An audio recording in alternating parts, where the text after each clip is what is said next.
안녕하세요. 부산부동산 스터디입니다. 8월 6일 일일 브리핑 해보도록 하겠습니다. 부산 아파트 하락 아직 시작도 안 했다. 어제 아주 댓글 공격도 많고 뭐 탈퇴하니 이런 말도 많았었는데 어제 아주 많은 분들이 구독 신청해 주셔서 굉장히 감사합니다. 그리고 어제는 10월달 작년 10월달경에 부산 지역 상승률 주간 실거래 지수가 0.2% 이상의 상승률을 보일 때 굉장한 상승을 보일 때부터 대구를 따라올 수 있다. 하락의 조짐들이 서서히 나타나고 있다. 그런 말씀 드렸었는데 그때 당시 믿는 사람 별로 없었어요. 지금 현실이 되었어요. 또 한 가지 알려드립니다. 빚으로 쌓은 금자탑 알고 보니 사상 누각. 오늘 제목 좀 잘 지었죠? 자, 부산 국제신문 부산 부동산 시장 내년까지 하락세 규제 완화가 변수라고 했어요. 7월 30일자 기사입니다. 부산 시장 빙하기가 시작되는 것일까? 이미 시작되었습니다. 6주째 하락, 6주 정도는 하락 축에도 못 깁니다. 하락 축에도 못 끼어요. 그리고 힌트를 줬어요. 8월 2일자 뉴스에 나왔는데요. 주정심은 언제든지 열릴 수 있다. 근데 풀어줄 때 어디를 풀어주느냐? 울산, 청주 등을 풀어줄 것 같아요. 항상 이렇게 예고편이 나오고 나면 어김없이 그 지역을 풀어주더라고요. 근데 급작스럽게 전체적인 분위기를 띄워서 분양을 늘리려고 하면은 갑자기 부산을 풀어줄 수도 있어요. 근데 대구 풀어줘 봤는데 반응이 없었다라는 거죠. 부산도 규제 완화가 변수라는 이렇게 제목을 달려서 또 기대감을 부풀리곤 하지만 저는 일단 X 치고 시작합니다. 일단 예고편은 지방 중소도시, 뭐 청주, 충주, 이 충청도권, 뭐 공주, 뭐 이런 지역들이 언급되고 있더라고요.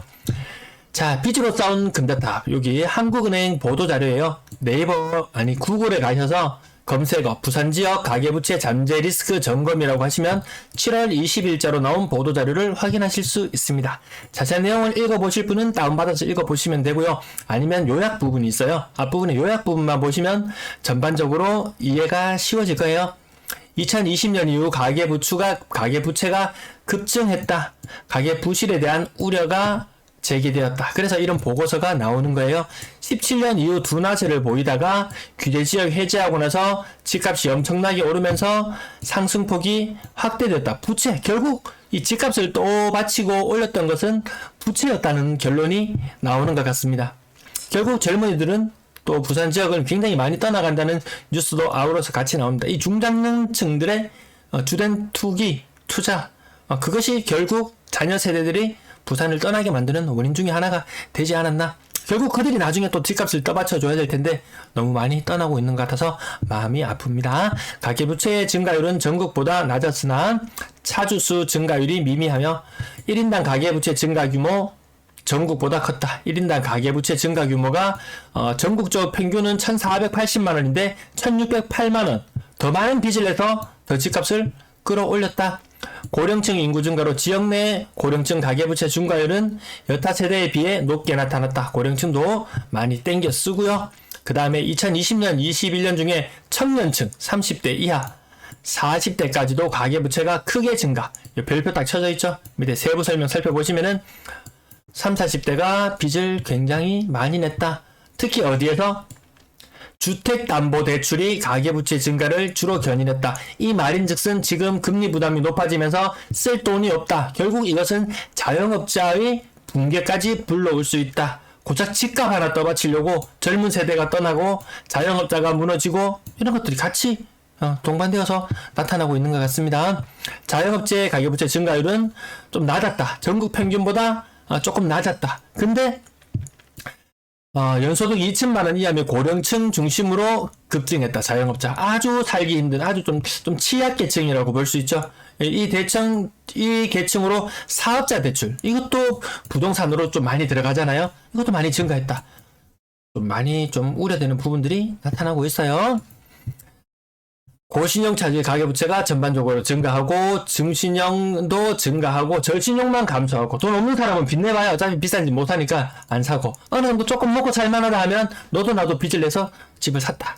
뭐 이런 식으로 해석해보면 될 것 같습니다.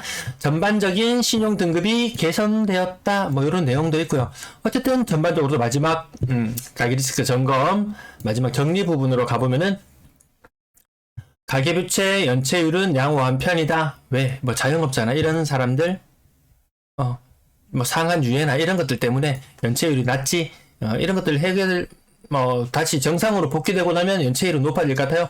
파이낸셜 프로넨싱 요거 대출 연체율 22% 증가 뭐 22%인가? 이거 굉장하다고 부산 지역 뉴스 나오는 거 여러분들 챙겨 보셨나 모르겠네요. 요거 앞으로 건설사들의 부실로 이어질 수 있다. 네, 일부 아파트들은 이런 현상도 있어요.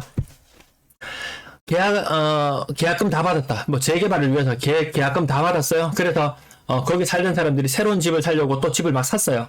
근데 재개발이 엎어져 버려요. 그래서 막 새로 계약했는 집에 대해서 막 위약금도 물어줘야 되고 온갖 부담은 다 지는데 이 시행사 측은 손 탁탁 털고 뭐 그런 게 얘기가 없는 것 같더라고요. 그래서 계약서 자체가 이런 시행사 측에 좀 유리하게 작성되어 있다. 이렇게 되어 있더라고요. 취약차주 가계부채 비중 뭐 이렇게 줄줄이 대출 비중이 줄면서 하락했다. 뭐 저소득층이나 이런 쪽은 상대적으로 영향을 덜 받고 중, 고 뭐 이쪽으로 더 영향을 받는 것 같습니다. 소득 대비 가계부채 비율 LTI (Loan to Income) 소득 대비 가계부채 비율이 220%대를 유지하다가 2020년 이후 크게 상승했다. 이 집값 상승 시기하고 딱 맞아 떨어집니다. 채무 상환 부담이 가중되고 있다.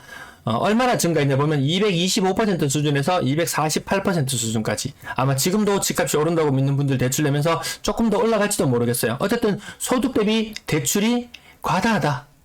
20, 30대 청년층, 40대 LTV가 특히 많이 상승했다. 이들의 소득은 크게 증가하지 소득은 뒷받침이 되지 않는 가운데 빚만 늘어나는 이게 뭐 허구라고 해야 되나요? 그런 환상을 더 키웠다. 특히 40대네요. 특히 40대의 경우 전국과의 격차가 더욱 확대되었다. 부산의 40대 굉장히 많이 확대되었네요. 19년 말 12% 증가하던 것에서 25% 증가 수준으로 굉장히 많이 증가했는데 40대 요 한창 돈 쓸 때잖아요. 한창 애들 키우고 돈 쓸 때인데 돈 못 씁니다 이제. 그런 시기로 넘어가는 것 같습니다. 고령층은 큰 변동이 없었으나 저소득층 LTI도 상위 소득 구간에 비해 높았다. 동기간 중 LTI 이 부분도 약간 시사하는 바가 있을 것 같고요. 자영업자 LTI는 소득이 낮을수록 상승폭이 컸다. 먹고 살기 힘들수록 더 많은 대출을 냈다. 이 계층은 좀 이자 부담 굉장히 많이 될 것 같습니다. 마지막 평가 및 시사점 이 부분 정말 시간이 없다. 이 부분만 보셔도 괜찮아요. 부동산 경기 호조로 집값이 올라가면서 그리고 자영업자 등의 수요 증가 코로나 여파로 이 수요 증가 자영업자들 많은 대출을 내면서 가계부채가 폭발적으로 증가를 했다. 그리고 연령별로는 청년층은 전세 대출을 많이 내요. 결혼하면서 딱히 모아놓은 돈이 많지는 않아요. 전세 자금 대출 80%까지 해준다 그러면 은행 관계자의 말을 들어보면 정말 젊은 층의 상당수는 70%, 80% 전세 대금 팍팍 땡겨서 비싼 집에, 좋은 집에 들어가더라는 거죠. 막상 결혼을 하고 이랬을 때 허름한 집에 가는 것보다 기본적인 눈높이가 다 높아진 영향도 있는 것 같습니다. 그래서 이 청년층들 전세 대출 엄청 많이 냈다. 이 계층도 이제 이자 부담. 이건 거의 다 전세 대출은 거의 다 변동금리잖아요. 이자 부담 상당히 늘어나죠. 소비 안 합니다. 40대 소비 안 합니다. 고령층까지 부채가 증가했대요. 고령층은 사실 이제 노후를 대비해서 있는 부채도 줄여야 될 시기인데 늘어나는 것이 좀 문제가 될 것 같고요. 자영업자의 경우는 좀 수익이 많지 않은 사람들 특히 위험해졌다. 고령층에서 가계부채가 급증했다는 점, 요 부분도 좀, 항상 좀 취약계층이잖아요. 이 수익이 없는데, 이자는 지출해야 된다. 사실 따지고 보면 청년층부터 시작해서, 경제의 중추를 이루는 이 40대도 그렇고, 노후를 대비해야 되는 고령층까지 모두 다 빚의 노예가 되어 있다. 요렇게 해석해 보면 될 것 같습니다. 어쨌든 저금리 정책 지원 확대 등으로 우호적인 금융환경 여건으로 가계부채 건전성이 전반적으로 양호하다. 이거 허구에 불과할 수 있습니다. 정책자금 지원 등의 영향이 컸던 것으로 향후 이 부분이 포인트가 될 수 있겠죠. 금융지원 완화가 축소될 경우에 가계부채 건전성이 악화된다. 무너지는 가구가 파산하는 가구가 나올 수 있다. 더욱이 LTI 소득 대비 가계대출이 큰 폭으로 상승했다. 소득 대비 지나치게 큰 폭으로 금자탑을 쌓아 올렸어요. 뭘로? 빚으로. 그래서 금리 상승 시에 채무 상환 부담이 가중될 수 있다. 그래 결국 소비가 줄어드는 데다가 인플레이션 여파까지 끼쳐서 더 이상 삶은 좀 빈궁해질 수 있고 결국 그런 삶을 영위하다 보면 아까 여기 소득이 낮은 자영업자부터 해서 자영업자들이 또 위기가 찾아올 것이고 결국 이들도 돈을 못 쓰고 무너지게 되면 결국 그 다음으로 또 기업들 물건을 생산하고 만드는 기업들 소비가 없으면 기업들도 위기를 거치게 되면 다시 이것이 일반 가계로 돌아와서 실업을 경험하게 되는 가구들도 늘어나게 되겠고, 이런 모든 악순환의 순환고리들이 나타나는 것이 이것이 바로 불황이라고 하잖아요. 지금 침체를 느끼고 있다면 나중에는 이 불황까지도 염두에 두고 자본 계획이나 모든 것들을 세워 나가야 하는 것이 바람직하지 않나 생각해 봅니다. 시사점까지 앞에 내용 많이 중복되는데요. 너무 많이 빚냈다. 20대, 30대 할 거 없이 40대부터 해서 고령층까지 전반적으로 빚을 너무 많이 냈다. 부산 지역 앞으로 어려워질 것 같다. 건전성이 악화될 가능성이 있다.